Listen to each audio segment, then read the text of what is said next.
Well, hello there, and welcome to A Film a Day with me, Jordan Woodley. And today I finally get to tick off a film which I had heard about for a long time. Again, another one of those ones that I missed, was oft discussed, was critically praised. For whatever reason, I didn't have the opportunity to watch it, and I can finally come back round and see this film. And that is 2018's Eighth Grade. This is genuinely, I don't want to say an authentic experience because by definition that implies a lot of some of the other films I'll talk about that I discuss the teen experience are inauthentic. But there's something about this that's so emotionally raw that I'm genuinely very impressed with the way that the narrative doesn't necessarily give you a particularly intricate or complex text. It is a fairly straightforward story, but the emotional reality of the story has so much depth to it that frankly you don't want it to be encumbered by too much plot. You want to experience the emotionality of the drama and of the character. So the story follows Kayla, who is the eponymous eighth grader. I suppose not eponymous because it's not called eighth grader, it's called eighth grade. But she is, of course, completing eighth grade. And this is very much a film for now, as in, this is a film steeped in social media, steeped in the culture of how teenagers express themselves in the modern day. And maybe in 10 years that won't be relevant, but right now it's so prescient that I think everyone, whether you're a teenager or whether you're an adult, would identify and recognise the ways in which social media have permeated into the way that we express ourselves, the way that we interact, the way that we experience the world. And the film flawlessly integrates that. It genuinely feels like this is the experience of someone at that age and the ways in which they would use social media to relate to other people and to try to express themselves. I mean, I suppose at the core of it, the thing that's so strong, Elsie Fisher, who plays Kayla, frankly, this is another case of a teenage actress who just shows so much range and ability, and so much expression, whilst also not being able to express much about herself. The way the character works is that she is unable. She communicates through YouTube. I assume it's YouTube, although it could be Instagram or whatever.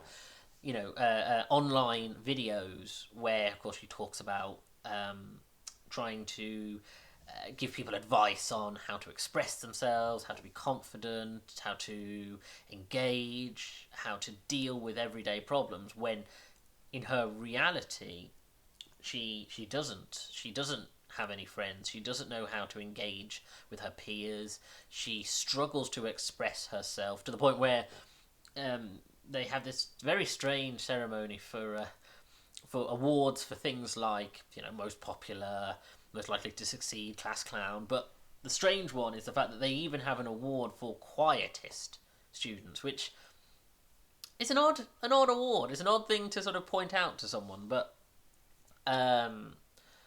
yeah, she is one of the two winners of that award, and that has quite an emotionally devastating effect on her. But again, it's not hugely expressive. It's not some big explosive reaction. It's very internalized, and you can see how something which is supposed to be meant in good fun and meant to almost be inclusive makes her feel more isolated and more hurts her in a way that she doesn't really know how to express or process, because again she's a 14-year-old. And like I say, this film really, not just, I mean, her performance in that respect is so strong, but the writing. Now, I don't know how much of this is improvised and how much of this is scripted text, but there's something about it that feels authentic to such a degree that it barely has a cinematic style to it. It has that sense of people being filmed almost talking naturally, with all the stutters, with all the pauses, with people talking over each other.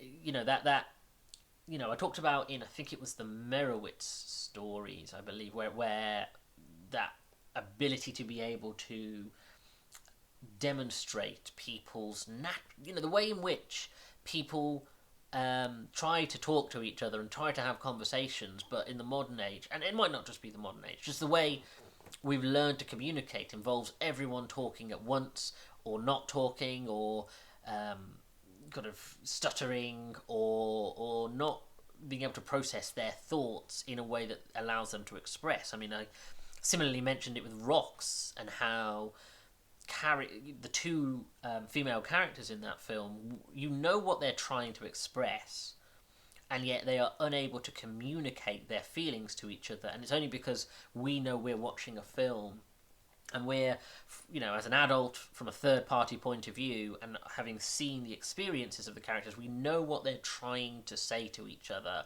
and they genuinely don't mean hurtful things and don't mean to step on each other, and yet it's their inability to communicate that causes that friction between them.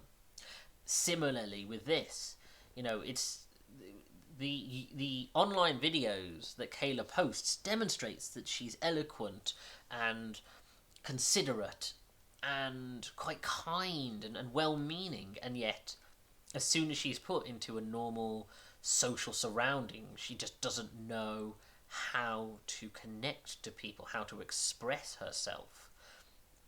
And it's interesting because, as I said, this film is very relevant to now because it's about the ways in which people use social media and communicate through social media.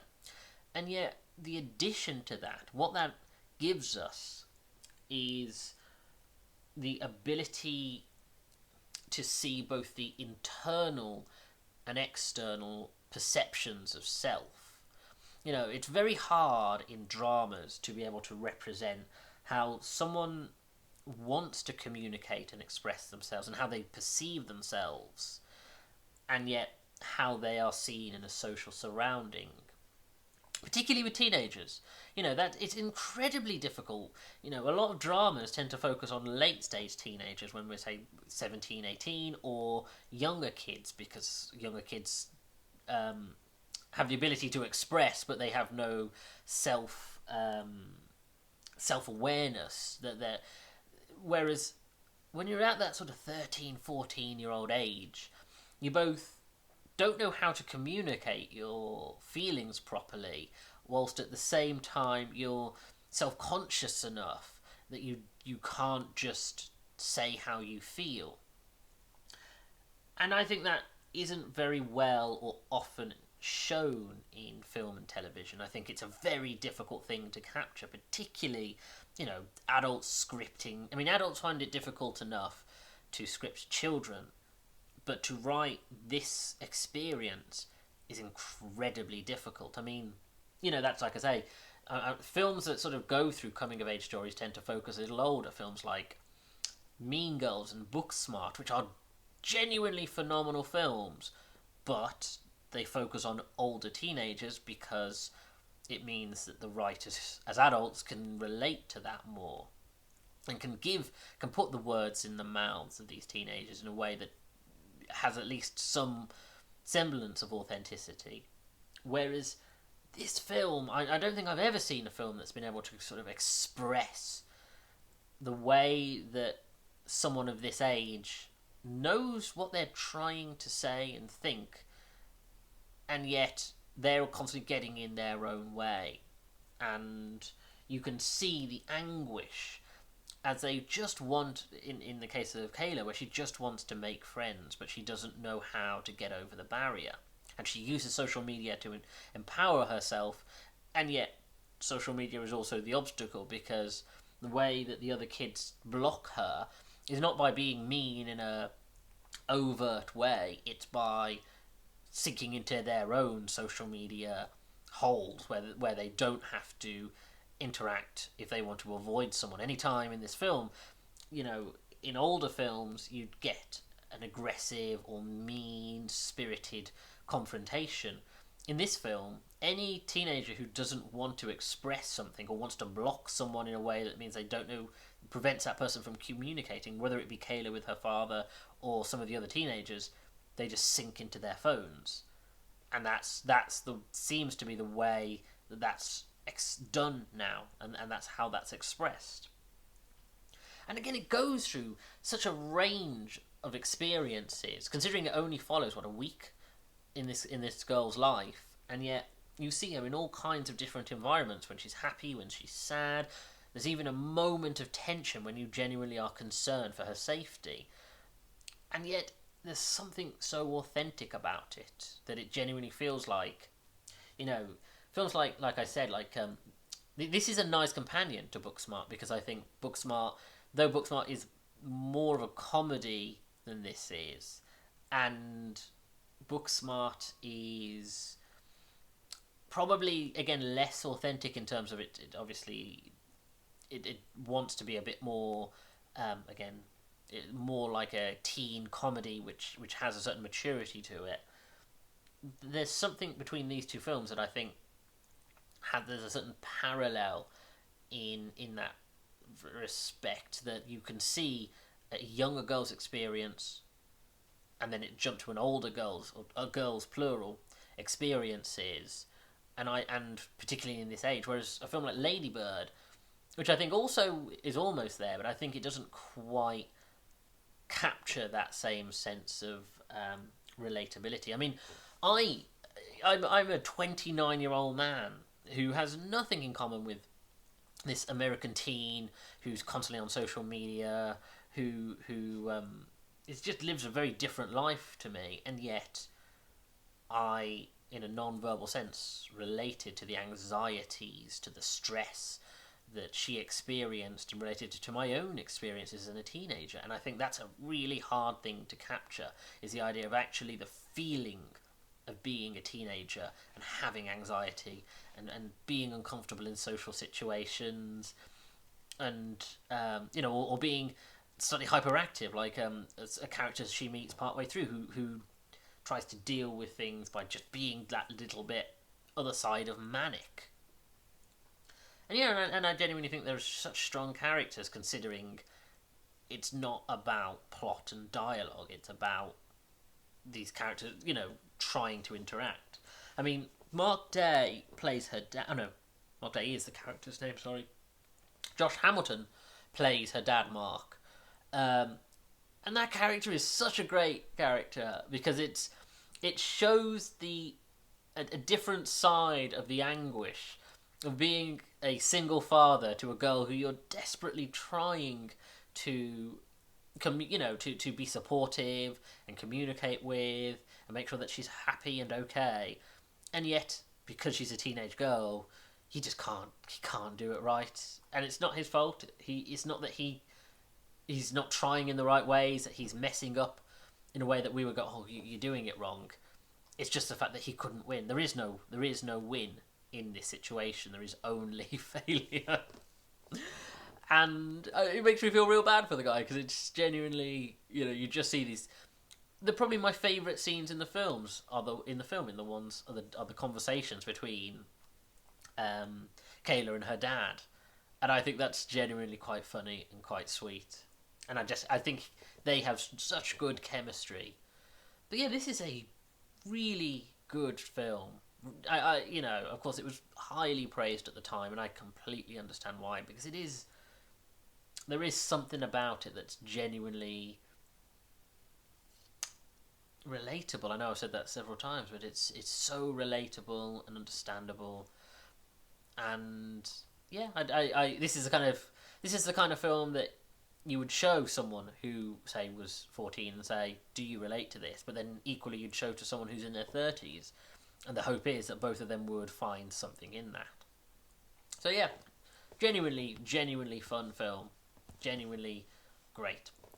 Anyway, thank you for joining me. If you like this video, hit the like button, comment below, and subscribe to the channel.